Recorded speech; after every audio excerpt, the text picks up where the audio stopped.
స్థానిక ఫలితాలపై మీనాక్షి స్క్రీనింగ్.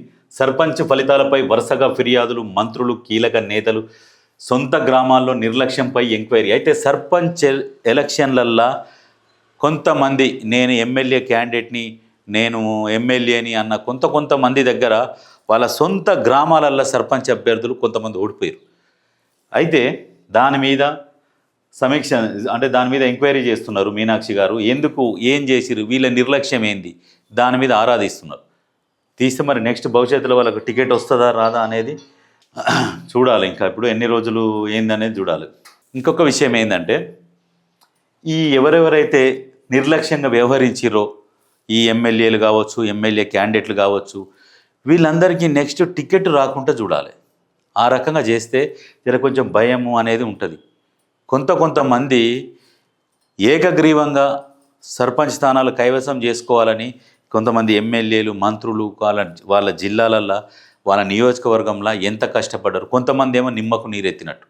నేను ఉదాహరణకు ఒకటి చెప్తా. సూర్యాపేట జిల్లాలో ఒక గ్రామం ఉన్నది. ఆయన నేను ఎమ్మెల్యే క్యాండిడేట్ని అనుకొని తిరుగుతాడు. ఆయన పేరెందుకు మళ్ళీ ఆయనని డిఫేమ్ చేయడం వద్దు. కానీ ఆయన సొంత గ్రామంలో ఆయన ఇప్పుడు ఖాళీగానే ఉన్నాడు. ఎమ్మెల్యేగా పోటీ చేసిండ్రు.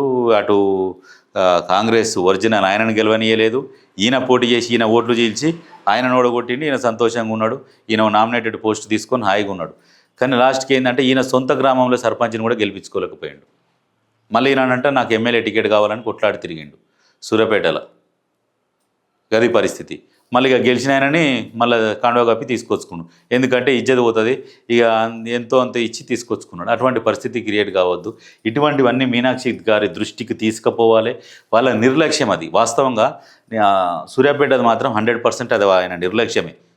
ఇటువంటి వాటిని మీనాక్షి గారి దృష్టికి తీసుకుపోయి, అటువంటి వాళ్ళు అవసరం లేదు. పని చేయకుండా నువ్వు ఏన్నో కూర్చొని పార్టీ కార్యకలాపాలు చురుకుగా పాల్గొన్నప్పుడు నువ్వు ఎందుకు పార్టీకి, అసలు పార్టీ కోసం కష్టపడే వాళ్ళు చాలామంది ఉన్నారు.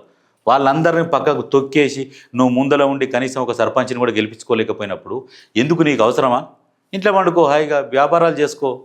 అందుకనే ఇప్పుడు ఈ ఎంపీటీసీ, జెడ్పీటీసీ ఎలక్షన్లల్లో, మున్సిపల్ ఎలక్షన్లలో కూడా ఇవి అందరూ చాలా సీరియస్గా పనిచేయాలని చెప్పేసి ఆలోచిస్తున్నారు. ఎవరైతే ఏదో నామినల్గా చేస్తున్నాము, ఇప్పుడైతే అధికారంలో ఉన్నాం కదా, తర్వాత సంగతి లాస్ట్కు మన దగ్గరకు వచ్చినప్పుడు చూసుకుందాం. ఈ మున్సిపల్ ఎవరో పోటీ చేస్తారు, వాళ్ళు చూసుకుంటారులే కాదు. నీకు వాళ్ళే పట్టుకొమ్మలు. నీకు వాళ్ళు గెలిస్తేనే ప్రజలు కాంగ్రెస్కు పట్టం కడుతున్నారు అనే ఒక అర్థం ఉంటుంది.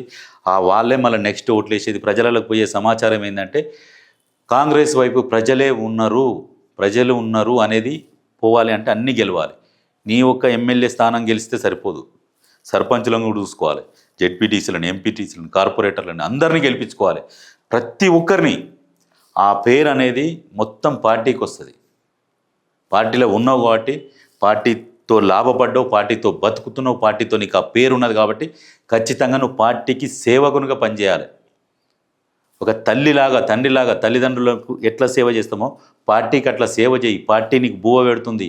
పార్టీ ద్వారా తిండి తింటున్నావు కాబట్టి పార్టీకి సేవ చేసుకో. నాకెందుకులే చిన్న వాళ్ళ గురించి నేనెందుకు తిరుగుతా కాదు, తిరగాలి.